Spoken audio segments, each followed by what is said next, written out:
On va peut-être donc deuxième partie de Parashat Vayera, commentaire sur la Paracha. La Paracha, elle commence par ça.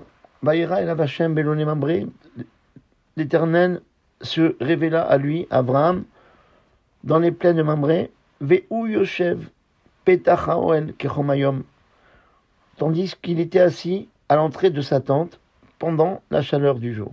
Voilà, donc on parle d'Abraham Avinu. Le troisième jour de Samila, il faisait, voilà, et lui, il était assis à la tente de sa tente. Pourquoi? Il cherchait, comme d'habitude, des invités.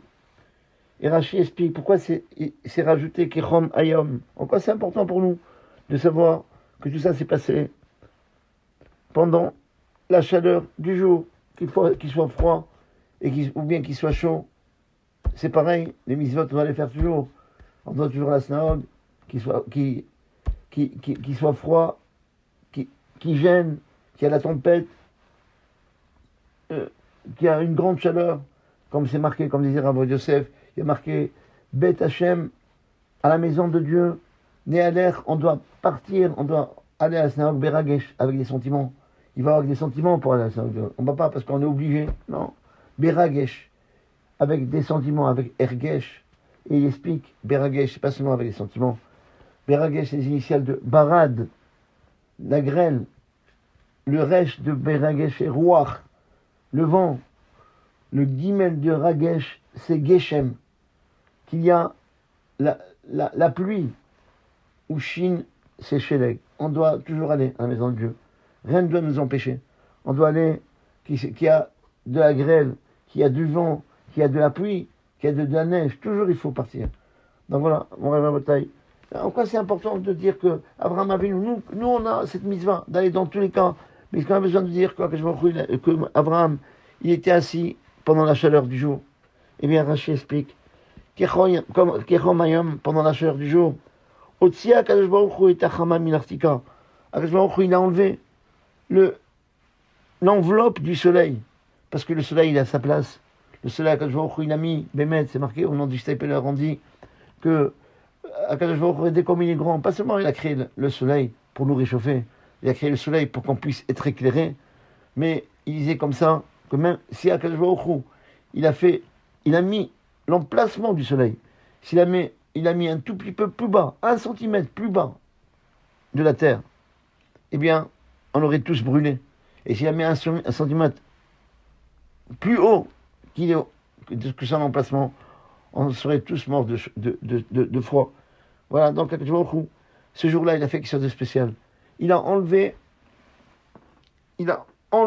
entre guillemets, la couverture du soleil, l'enveloppe du soleil. Pourquoi? Parce que Akadosh Baruch Hu, il avait pitié pour Abraham. Abraham a vu, c'est celui qu'il aimait, pour ne pas le fatiguer, pour chercher les invités, pour le décourager. Il dit voilà, il fait très chaud aujourd'hui, il n'y a personne dans la rue. Et donc la suite nous dit Rashi, et quand même, une fichera au mystère, quand il a vu Akadosh Baruch Hu, qu'Abraham Avinu était peiné, qu'il n'y avait pas d'invité, il n'y a personne dans la rue. Et vit un malachim alav, bidmut alashim. Ils lui ont envoyé des anges en forme d'homme pour réconforter Abraham. Voilà, tiens, Baruch Hashem, t'es sorti, t'as voulu faire la mitzvah. Mais voilà, je t'envoie des gens. Abraham Avinu, il ne savait pas, a priori, que c'était malachim. Il pensait que c'était, il a marqué Veiné chez le chat Anashim. Il y a 3 personnes devant lui. Il n'y a pas marqué des malachim. Donc voilà, il a fait, parce que on dit tous les jours dans Ashrei, Retson Yerea Va'asher, la volonté de ceux qui le servent. Hachem il fait. Donc voilà, il a voulu faire la volonté d'Abraham, tuer des invités. Voilà, ils sont venus, parce qu'il était peiné. J'ai pas la quoi, je ne peux pas faire la mitzvah aujourd'hui. Rabbi Shlomo Eyman, dans les livres de Chidushim, à la fin du tome 2, il pose une question. Mais pourquoi pour Abraham c'était tellement compliqué, tellement difficile, que des invités ne sont pas arrivés chez lui? Imaginons un peu qu'un homme, il va dire au mois de Cheshvan, je suis très triste. Pourquoi? Parce que maintenant, je suis pas assis dans la soukha. Je suis très triste, parce qu'on se trouve au mois de Cheshvan, on n'allume pas les nérodes de Hanouka. Quel rapport avec la tristesse, quand il n'y a pas d'obligation de faire la mitzvah? Abraham Avinu, il devait être a priori content que tout le monde, Baruch Hashem, tout le monde est chez soi. Comme on dit dans la Torah, Ish tahat gafnu vetahat enato, chacun sous sa vigne, chacun sous son figuier, chacun est chez lui à la maison. Il y a personne qui se trouve sans un toit pour s'abriter, qu'ils ont besoin d'être habités. Pourquoi Abraham a été peiné sur le fait qu'il n'y a pas d'invité? C'est pas la mitzvah, je reconnais non pas la mitzvah. Pareil, c'est comme si quelqu'un était triste au mois de Réjouan parce qu'il n'y a pas la mitzvah de Sukkot. C'est pas maintenant la mitzvah de Sukkot, c'est pendant Sukkot, c'est le mois de Tishri.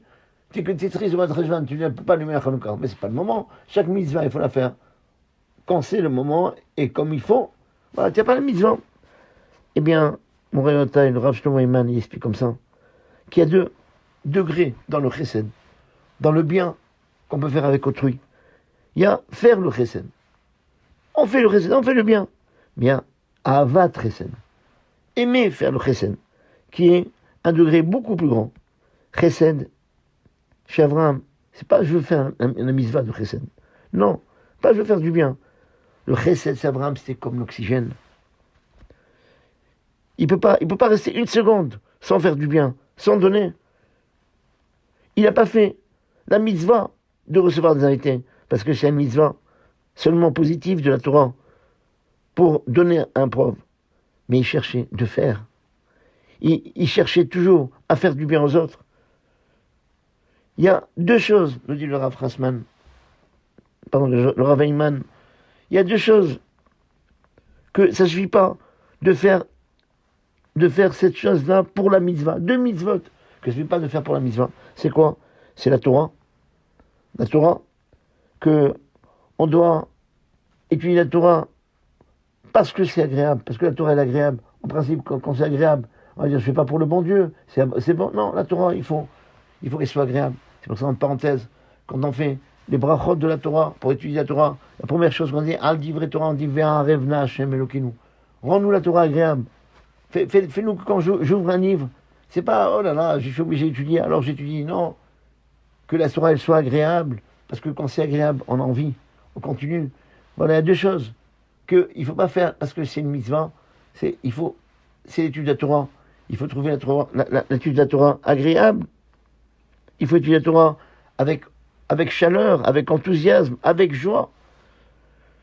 Comme a expliqué dans le livre Egletal, dans sa Akdama, il explique comme quoi la Torah, il faut faire attention. Il ne faut pas étudier la Torah parce que je vais vous donner seulement une mitzvah, mais il faut que la Torah, elle soit agréable. Il faut que la Torah, tu l'étudies avec enthousiasme, avec simcha, avec joie. Et la deuxième chose, c'est quoi? C'est le chesed. Faire du bien. Qu'un homme, il doit faire le bien parce qu'il a envie de faire du bien. J'ai envie de faire du bien. C'est comme ça qu'on doit faire ces mitzvot. Aussi bien l'étude de la Torah, c'est 2 piliers du monde. Minut Chassadim et l'étude de la Torah. Les 2, ça ne suffit pas de faire parce que je vois que vous avez demandé. Il faut faire avec amour, avec enthousiasme, avec simcha, l'étude de la Torah et le chesed. Rabbeinu Yonah, il nous dit voilà, c'est marqué dans Pirkei Avot. Arba midot, Adam, il y a 4 mesures chez l'homme. Il y a celui qui dit, voilà, il y a un homme qui dit, voilà, chez lui, voilà, chacun il garde ce qu'il a. Ce que j'ai à moi, c'est à moi. Veshelcha, shelcha. Chacun il garde ce qu'il a. Chacun il garde ses billes. Voilà. Alors celui-là, c'est une mesure moyenne. C'est un homme moyen. Un homme moyen, il est comme ça. Il veut garder ce qu'il a, que l'autre il garde ce qu'il a. Moi, je ne fais pas. A priori, je ne donne pas. Je ne fais pas de recette. Chacun il prend ce qu'il a. Je ne vole pas l'autre. Voilà. Chacun avec ses problèmes. Comme on dit chez nous, kol wahad ou amou. Chacun avec son problème. Voilà. Ve'eshomrim. Donc, lui, il dit que le premier degré, certains ils disent ça, c'est un homme moyen. Il ne faut pas s'inquiéter. Si quelqu'un il est comme ça, c'est un homme moyen, le commun des mortels. Mais le Pirkei Avot, il continue, il dit, Ve'eshomrim, le fait d'être comme ça, ce qui est à moi et à moi, ce qui est à toi et à toi, ça c'est pas un homme moyen. C'est quelqu'un qui a une mida, un trait de caractère des gens de Sédom vers Mora. Donc ça veut dire, il y a une marloquette. Il y a une discussion dans la Mishnah. Un il dit que c'est une mesure moyenne, c'est un homme moyen. C'est noir. Non, c'est un homme moyen. Et d'autres ils disent que non. C'est quelqu'un qui a une mida, un trait de caractère des gens de Sédom. Que chacun chez nous, il veut garder ce qu'il a. ça c'est pas un homme moyen, c'est un homme de Sédom. Et donc, sur ce Pirkei Avot, Rabbi Nouina, il pose une question. Il demande comment il y a un des deux qui peut dire, comment un Tana, un auteur de la Mishnah, qui peut dire que celui qui dit chacun il garde ce qu'il a, c'est une mida bédonite, c'est une mesure moyenne. Mais c'est vraiment, a priori, quelqu'un qui fait partie des gens de Sédom. Qu'est-ce qui est marqué sur Sédom? Dans le Passouk, dans Yecheskel, dans le chapitre Tetzaïn, le chapitre 16, verset 49, il y a marqué par exemple pour les gens de Sédom, Ve'adani ve'evion lo echezika, des gens de Sédom, la main du pauvre et de l'orphelin, et n'a pas soutenu. Voilà, ça veut dire on parle de Sédom. Voilà, c'est cette mise-là. A priori, c'est pareil de dire, le fait de ne pas soutenir les autres, c'est bien pareil que de dire Sheli, Sheli, Veshelcha, Shelcha, ce qui est à moi et à moi, ce qui est à toi et à toi. Comment on peut dire que celui qui dit comme ça, que moi je garde mes billets, toi tu gardes tes billets, ça c'est une mesure moyenne. C'est vraiment, il y a marqué dans le passage clairement, que quelqu'un qui n'a pas aidé le pauvre, Vea Dani Vevion, celui qui n'a pas aidé le pauvre et l'orphelin, eh bien celui-là fait partie des gens de Sédom. Alors, mon taille, il explique qu'ici, on ne parle pas dans le Pirkei Avot de celui qui ne donne pas la tzedaka. C'est pas qui ne donne pas. Un homme qui n'aime pas Bémet, un homme qui ne donne pas la tzedaka. C'est vraiment celui qui ne veut pas donner. Il veut garder ce qu'il a. Il veut garder. Pourquoi faire? À quoi ça sert? Tu vas partir en ayant tous ces milliards dans ton compte. Pourquoi faire? Pour que tes enfants, ils se disputent. Rabbi Meir Balanes, n'oubliez pas que tout ce qu'il avait, il mangeait, il utilisait. Et quand il dit, mais attends, laisse un peu pour tes enfants. Alors il a répondu à sa femme, ma femme, sache que de deux choses, ou mes enfants, ils sont tzadikim, ou mes enfants, ils sont rechaim, ou ils sont justes, ou ils sont méchants. S'ils sont justes, c'est marqué dans ce qu'on dit dans le Passouk, qui est rapporté dans Birkat Amazon. L'oraïti tzadik ne'ezav, j'ai jamais vu un pauvre abandonné, et que sa descendance, il demande de l'argent. Non. Pourquoi, quand c'est tzadik, il donne tout ce que tu as besoin? Pas tout ce que tu veux. Pas pareil. Il donne ce qu'on a besoin. Il donne à chacun les outils qu'il a besoin pour le servir. Voilà, donc, et s'ils ne sont pas de tzadikim, alors pourquoi je me prive pour eux? Voilà. Donc, un homme qui ne donne pas le zakat, c'est sûr, c'est un homme de Sédom. On parle d'un homme dans Pirkei Avot qui donne la zakat. Il donne. Mais quand on voit, si on veut examiner son cœur, et on voit, mais pourquoi tu donnes la zakat? Eh bien, on voit que ça vient de Hirat Hashem, parce qu'il a peur de Dieu. Je vais lui donner la mitzvah. Alors je fais la mitzvah. Cela veut dire, dans sa nature, c'est un kamtsan, c'est un radin, c'est un pingre, comme on dit aujourd'hui. Il ne veut pas donner. Quand on demande à Tzedaka, sa première pensée qu'il a dans sa tête, c'est quoi? Encore ce noudnik-là, ce gratteur-là, il me demande, mais à la fin, donne. Pourquoi? Parce qu'il y a des mitzvot positives de donner à Tzedaka, il y a des mitzvot négatives de la Torah. Il a peur de ne pas donner. Donc, quand je ne fais pas une mitzvah de la Torah, c'est marqué avec le qu'il va m'allonger la vie pour la Tzedaka. Non, je donne par superstition. Il a peur que le ciel lui tombe sur sa tête. Yinbe, va voir dans le nom Astérix. Voilà, donc il va donner. Pourquoi? Parce qu'il cherche des mitzvot pour lui. Et donc, l'Ohani, quand tu vas lui donner, ça devient comme le hétrog. Tu prends le hétrog pour faire la mitzvah. L'Ohani, il est comme le hétrog, comme le cèdre qu'on prend à Sukkot, à Kadosh Baruch Hu. Le plus important chez lui, qui fixe, c'est la pimiout, l'intériorité, pas seulement l'action de la mitzvah extérieure. Tu as fait la mitzvah, celui qui donne pour la mitzvah. On parle de la tzedaka, comme l'étude de la Torah, c'est pareil. Mais à l'intérieur, il ne veut pas donner. Et même, il s'oppose à donner. Et il donne quand même. Ça, c'est un homme moyen.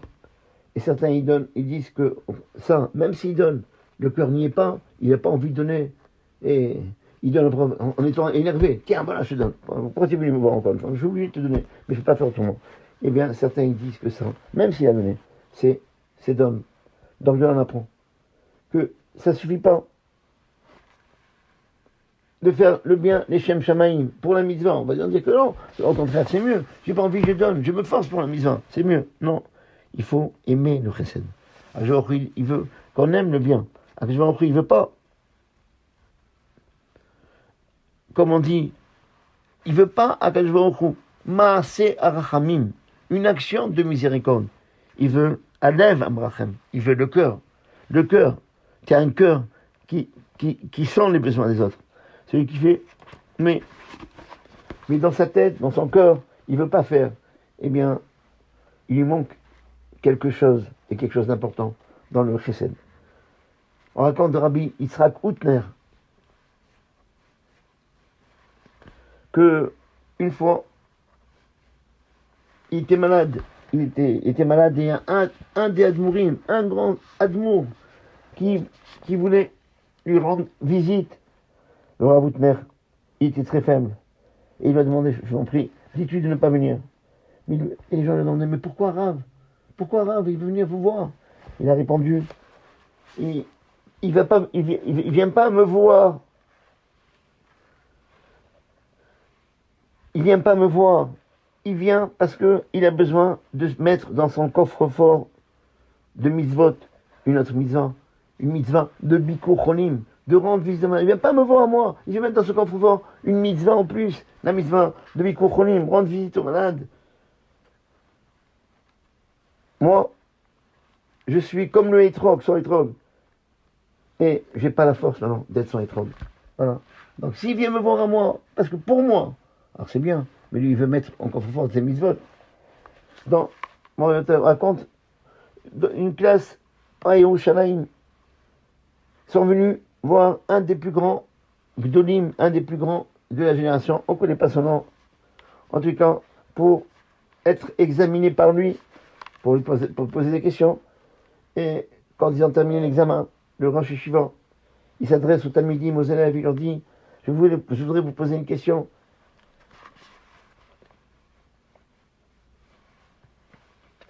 Une question que le rabbi, toutes les réponses que vous m'avez données parce que le rabbi vous a donné la réponse. Alors vous répétez. Mais je vais vous poser une question que le rabbi vous n'avez pas traité, vous n'a pas donné la réponse. Il a demandé. Si vous trouvez par exemple une caméra ou un appareil photo dans un jardin ou dans la plage, est-ce que vous voulez qu'il y ait un signe sur cette caméra ou cet appareil photo ou non? Dites-moi la vérité.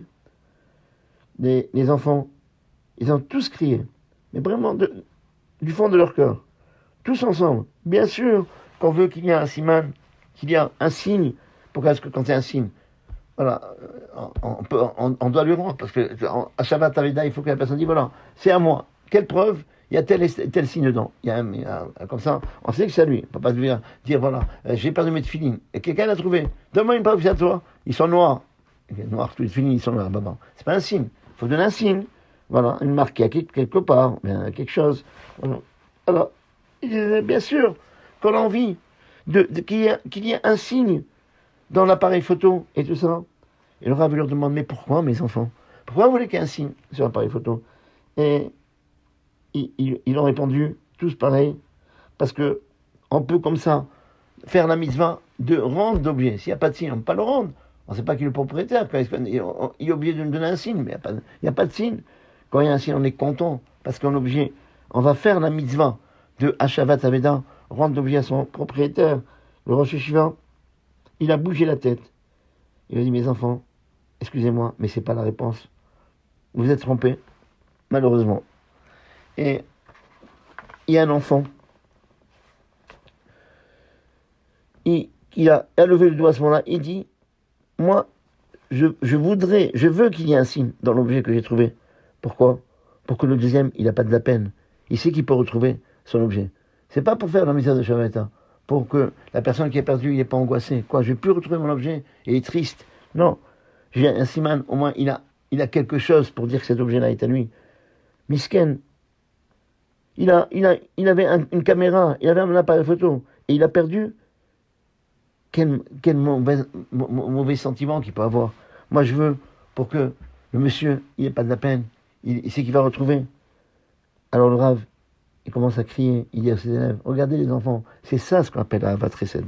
C'est ça qu'on appelle aimer le bien, de sentir le prochain, et vouloir que ça soit bien pour lui, que Baruch Hashem, il a de quoi, il a un argument pour dire que c'est à lui, et non pas seulement la volonté de faire une mitzvah qui est marquée dans la Torah. Tu dois penser à l'autre, tu dois être content pour l'autre. Baruch Hashem, il va pouvoir avoir son objet. Rabbi Shalom Shbadron, celui qui a écrit le Maguid de Jérusalem, il servait son maître, Rabbi Lev Chasman, et même il s'est occupé de l'édition de ses livres. Et un jour, lorsqu'ils étudiaient ensemble, Rabbi Lev, il a demandé à Rabbi Shalom qu'il lui prépare un verre de thé. Rabbi Shalom, il a couru, il a sauté de sa place, et il a couru avec beaucoup d'enthousiasme pour préparer un verre de thé à son maître. Et quand il est revenu, le Rav lui demande, mais pourquoi tu sautes comme ça pour faire la mise? Rabbi Shalom lui répond, mais c'est pas tous les jours qu'il y a un miracle. C'est pas tous les jours que j'ai le srout de faire une mise comme ça, de préparer un verre de thé au Mashgiach, à celui qui est mon directeur spirituel.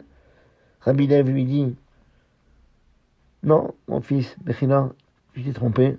Tu dois être content, parce que tu as le srout de préparer, tu as le mérite de préparer un verre de thé à un juif qui est âgé et qui a soif. Le fait de faire du bien aux juifs, c'est ça qui doit te rendre content.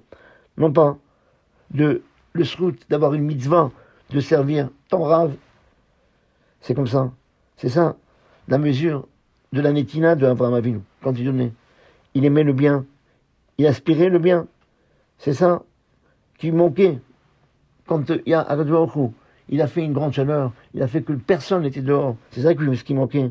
C'était la raison pour laquelle Abraham Avinu, il avait du tsar, il avait de la peine, parce que c'est un homme normal. Il va dire, voilà, Akadosh Baruch Hu, je sais bien, il n'y a pas la mise aujourd'hui, alors je suis pas tour, je suis dispensé. Mais celui qui aime le chesed, celui qui aime faire le bien, il va dire, non, j'ai un manque, j'ai envie de donner. Un homme, dans son caractère, il est égoïste. C'est comme ça qu'il est né. Et s'il ne travaille pas sur lui, comme ça il va mourir. Travailler les midotes, les traits de caractère, cela veut dire qu'un homme, il doit s'élargir. Il faut qu'il apprenne, il arrive à se travailler, c'est pas facile. Un homme, il est égoïste. Mais c'est quoi l'avoda qu'il doit faire? C'est vrai que c'est difficile, mais c'est comme ça qu'on doit être. Que le besoin de l'autre, ça doit être mon besoin. Rabbi Moshe Bergman, Rosh Yeshivat Mea Shearim à Jérusalem. C'était un juif très cher et un grand érudit dans la Torah. Une fois, il a été invité à un rassemblement dans son quartier pour ramasser de l'argent pour une almana, pour une veuve jeune qui a perdu son mari et qui malheureusement il n'avait pas le moyen de subvenir à ses besoins. Et on a fait un rassemblement et avec beaucoup de rabbanim qui parlaient pour encourager les gens à donner. Rabbi Moshe, il a commencé son discours, il a dit, celui qui veut aider l'almana, la veuve, qui rentre chez lui, qui ne reste pas ici. Les gens étaient étonnés. Les gens qui connaissaient cette veuve et les membres de sa famille, ils n'ont pas compris. Qu'est-ce qu'il veut d'eux? Mais lui, il a continué. Qui nous reste ici. Alors qu'on va inviter Rabbanim dans un cas comme ça pour ramasser de l'argent, c'est pour qu'ils encouragent. Et lui, qu'est-ce qu'il fait? Il fait l'inverse. Il demande aux autres, partez, ceux qui sont venus pour aider l'almana, aider la veuve, eh bien, qui s'en vont. Ouais, il a fait l'inverse. Et là, à ce moment-là, il continue. Il dit comme ça, que ne reste ici que celui qui ressent la peine de l'almana, la peine de la veuve, cette veuve jeune, et les yetomim, et ces orphelins qui sont tellement jeunes, celui qui ressent que le problème de cette femme veuve, c'est son problème à lui, et c'est sa souffrance à lui personnelle. Moi, je ne veux pas qu'il reste ici, que les gens ils vont donner d'argent parce qu'ils ressentent que c'est son problème à elle. Et moi, je dois essayer de faire du chesed. Un homme on a une mitzvah de Ve'atem adevekim b'Hashem, on doit être collé à Hachem, ça veut dire celui qui est collé à Kadosh Baruch Hu, il devient lui-même Chanoun, comme Dieu. Et il s'élargit, et il ressent que le problème de l'autre, c'est son problème à lui. il ne fait pas, il ne bouge pas comme il est dans la tfila pour donner au ani, au pauvre. Voilà, je suis en train de faire une mitzvah assez de la Torah, de donner, comme il fait avec le lulav. Et moi, et il faut savoir que ce rave-là, il a eu cette mitzvah, parce que c'est des midotes, c'est des choses qu'on a vues chez nous. Les midotes, c'est les parents qui donnent les traits de caractère comme ça. Et ça, il a vu chez son grand-père, qui était un grand Talmid Racham. Un homme qui faisait... Parce que c'est comme ça va ensemble. Malheureusement, aujourd'hui, on voit des gens qui sont mahmirim des fois, qui font bien les mitzvot, qui mettent en relation avec Dieu. Mais par rapport au prochain, c'est des monstres, ou l'inverse, des gens qui sont... Ils font bien, ils donnent, mais ils font pas de mitzvot pour Dieu, malheureusement. Il faut être les deux. Un bon juif, celui qui fait les deux mitzvot. Cet homme-là, c'était un homme qui était Talmid Racham, mais aussi, c'était un homme de chesed à Jérusalem. Et une fois, ont toqué à sa porte des juifs qui sont venus ramasser de l'argent pour un de la Keïla de la communauté qui a besoin de faire une opération en Chutzalaret. Cette histoire se passe en Israël. Et ce Rav, il dit, malheureusement, mais maintenant, je viens de finir tous les dents, j'ai plus un centime des dacotes que j'ai. Je peux rien donner. Il y a des gens comme ça, en parenthèse, il y a tellement de gens qui en ont, mais c'est fini maintenant, j'ai fini, j'ai donné tout, j'ai donné tout, maintenant, c'est fini. Ce que je peux avoir, pour ne pas être imposable, voilà, j'ai donné tout, maintenant j'ai donné plus qu'il fallait. Et alors, c'est pas grave, donne encore, qu'est-ce qu'il y a? Tu peux donner ta poche, il faut que tu déduis, pourquoi? Rav Pinson, il disait, il y a des gens qui donnent, mais sachez que sur un nid, quand il donne même 10 euros, même lui, il n'a rien à défalquer des impôts. Lui, c'est de sa poche qui sort. Et c'est l'argent qu'il donne, c'est de lui. Pas parce que, au lieu de donner aux impôts, il va donner à la communauté. Alors c'est bien, d'accord, mais c'est quoi ton mérite à toi? C'est normal qu'on préfère. C'est pas ça, c'est donner de son bien. Voilà. Et donc, il dit, maintenant j'ai fini. Tous mes accords, j'ai donné, j'ai plus un centime donné, j'ai enlevé tout mon maaser, j'ai distribué. Mais j'ai envie de donner, mais il me reste rien. Et donc, les gens ont écouté, ils sont partis. Et soudainement, ils l'ont vu en train de courir. Et lorsqu'il les a rattrapés, il leur a dit, je vous demande, allez à telle adresse. Voilà, avec un petit mot signé de sa part. Et demandez-leur que le Rav, il a besoin d'un emprunt de temps pour que vous lui donnez. Et moi, donc, je prends un emprunt à crédit pour donner à cette personne, à cet almanach, pour cette opération. Prenez un crédit en mon nom, demandez-lui qu'il me prête de l'argent. Et les gens qui sont venus ont toqué à sa porte, ils étaient étonnés. Alors, ils lui ont demandé, pourquoi au début tu nous as dit que tu n'y avais pas, et maintenant tu as couru, et tu nous envoies un endroit pour te prêter de l'argent. Pourquoi depuis le début tu n'as pas fait ça? Il leur a répondu, j'ai fait le compte, j'ai réfléchi. Si cette personne qui devait opérer, c'était pas mon fils, c'était pas un étranger. Si cette personne qui devait opérer, c'était pas un étranger, c'était mon fils. Eh ben, j'avais plus d'argent. J'avais pas d'argent de côté pour donner. Alors je dis à mon fils, tant pis, j'ai pas d'argent, mon fils, t'as pour toi. Non. Qu'est-ce que j'aurais fait? Eh bien, j'aurais emprunté de l'argent pour donner. Et alors, qu'est-ce que la différence? Si ça, c'est pas mon fils, c'est un fils d'un étranger. Et si vous vous étonnez, comment je vais rendre cet argent-là? C'est l'argent que tu nous demandes d'emprunter, c'est une grande somme. Comment tu vas la remplacer? On sait que tu n'as pas d'argent. Eh bien, et j'ai pas le droit d'emprunter, d'après la halakha, si j'ai pas les moyens de rendre. Eh bien, j'ai pensé que jusqu'à présent, je fais le kidouche sur le vin. Mais d'après la halakha, c'est marqué qu'on peut faire, si on n'a pas de vin, on peut faire le kidouche sur le pain, le vendredi choses. Alors, à partir de maintenant, je vais faire le kidouche, non pas sur le vin, mais sur le pain, et économiser cet argent pour lui. Et voilà. Et moi, l'histoire, elle raconte que pendant, pas un mois, pas 2 mois, mais pendant 16 ans, il a fait le kidouche sur les chalotes pour payer sa part dans l'opération qu'un juif il a fait de sa Kehila. Voilà. L'opération qu'il a fait pour son fils. Pour vous dire. Voilà. Et c'est vrai qu'il a pensé, il faut penser. Avant de lui dire non. Toujours dire oui, mais quand on doit dire non, penser, mais je ne peux pas faire autrement. Je ne peux pas me forcer un peu. Est-ce qu'il n'y a pas un autre moyen? Jusqu'au moment où il s'est forcé. Il s'est élargi. Jusqu'au moment où il a senti que le problème de l'autre, c'est pas que lui, il a son fils à opérer, mais c'est comme si c'était mon fils. Et il a senti que le problème du prochain, c'est son problème à lui. Que le fils d'un autre juif, c'est comme son fils. C'est à ce niveau qu'on doit arriver. On est loin des personnes qui font des attentats et tout ça. Pourquoi? Est-ce que, dans ce cas-là, pensez, est-ce que j'aurais dit non à mon fils, j'ai pas? Non, tu aurais dit oui, et tu aurais emprunté. Alors voilà, je suis emprunté. C'est ça, le chesed, il attend de nous. Voilà. Voilà, 2 minutes, un petit commentaire sur la paracha, pour dire, simplement, dans cette période, faire comme ça avec Joachim. Il y a des choses qu'on n'arrive pas à comprendre.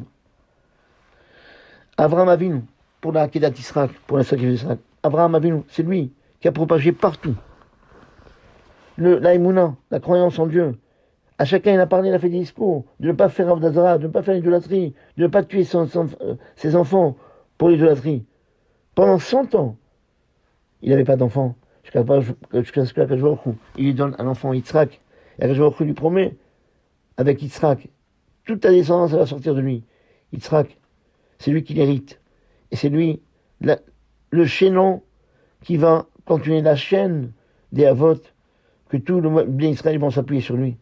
Et voici, il appelle Abraham, et il lui donne un tsivouille, un ordre un peu très étonnant, de prendre son fils, le ligoter et le tuer.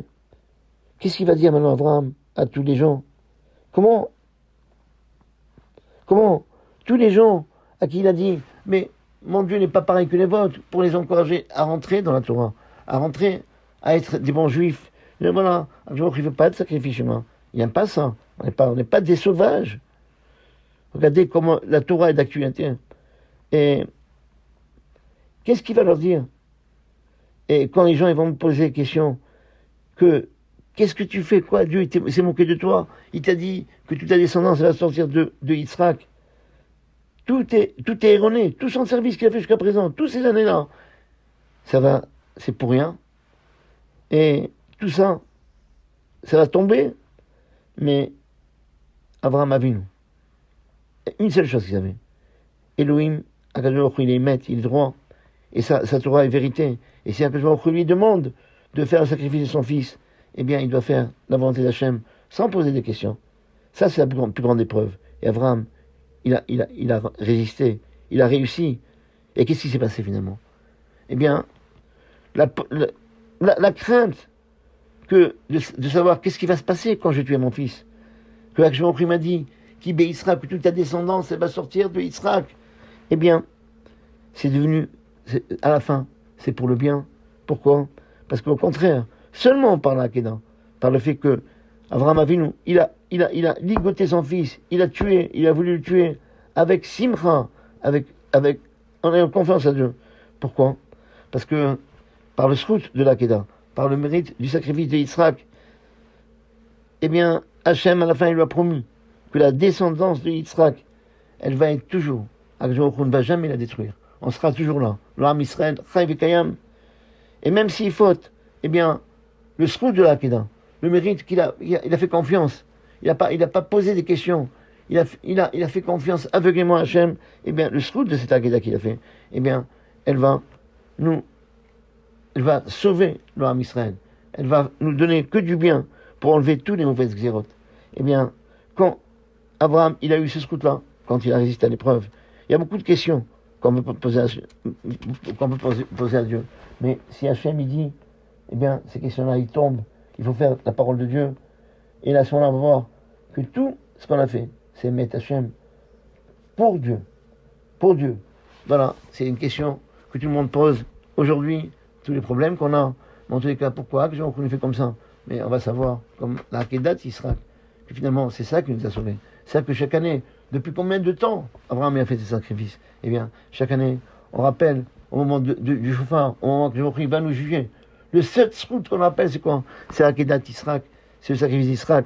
N'oubliez pas, et ça je le fais, c'est la fin du Vartora, à la mémoire d'un monsieur que j'aimais beaucoup, c'est monsieur Calvo, qu'il aimait tellement l'histoire de Akedat Israq. Voilà, dire que n'oubliez pas, voilà pourquoi la Torah, elle appelle le couteau qui est marqué dans Parashat Akedat Israq. Le couteau, comment ça s'appelle? Tout le monde sait. Sakin. Il y a quelqu'un qui dit, voilà, Sakin, un couteau. Mais la Torah, elle n'appelle pas Sakin. Elle dit, Vaikar etama achenet. Il a pris le couteau, Sakin, c'est quoi? C'est Ma'achenet. C'est un mot qu'on trouve nulle part dans le Tanakh. Puis ici, qu'un couteau s'appelle Ma'achenet. Pourquoi?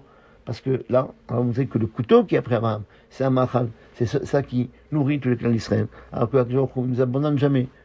On doit être sûr de ça. On est angoissé, on est tous angoissés.